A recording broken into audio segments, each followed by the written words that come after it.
The final one, and I'm not quite sure I understand this. Well, Northern Ireland is different from the rest. The court has revoked Northern Ireland law that banned naming of suspected sex offenders. Now, apparently there was a case that was brought up. There was an alleged assault by a clergyman who continues to hold a senior role in the church.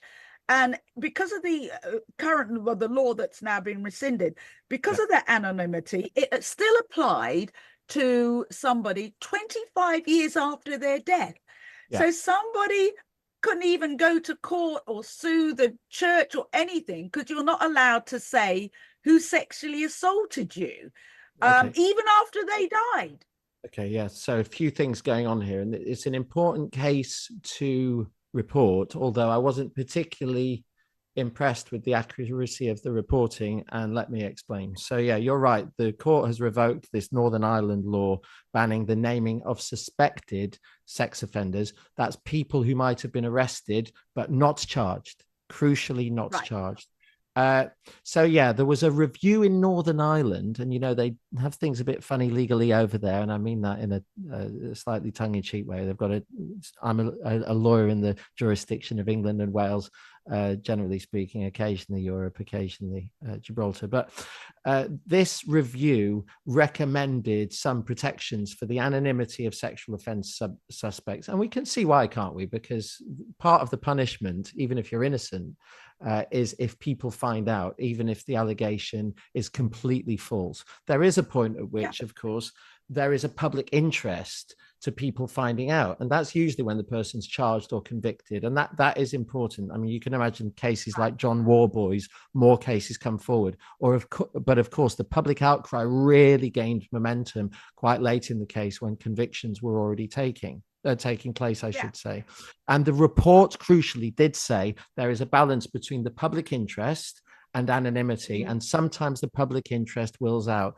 And for example, in murder cases, the media already will publish names, but they'll be reluctant to do that in other cases, except where it's a celebrity. And that's where some of my suspicions about why this case is gaining traction and why this complaint happened in the first place from a group of media organizations. Well, the problem in Northern Ireland is, instead of accepting that there was a balance between, on the one hand, public interest, sometimes you should name people, and absolute anonymity, they've just gone for absolute anonymity, plus 25 years after you died. That can't be right. Now, it's rare, I've said, for the media to name people in any case. So I don't think that this applies in too many cases.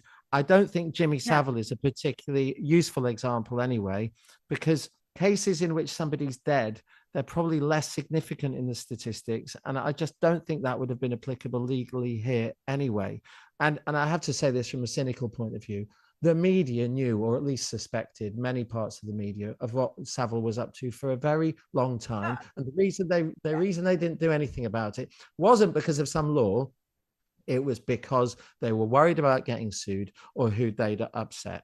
The law does need reform. I'm sure of it. I don't think it's right that a crackpot can accuse you of rape and your life is over if the media publish it, even if it's obvious that it's false. And there is such a thing as, I've just acted in a case where the woman had made multiple allegations against multiple boyfriends, identical, and it took the CPS ages and ruining this poor man, my client's life, for the time that it continued. These types of things, they might not be the norm, but they are often enough occurring that you must talk about them.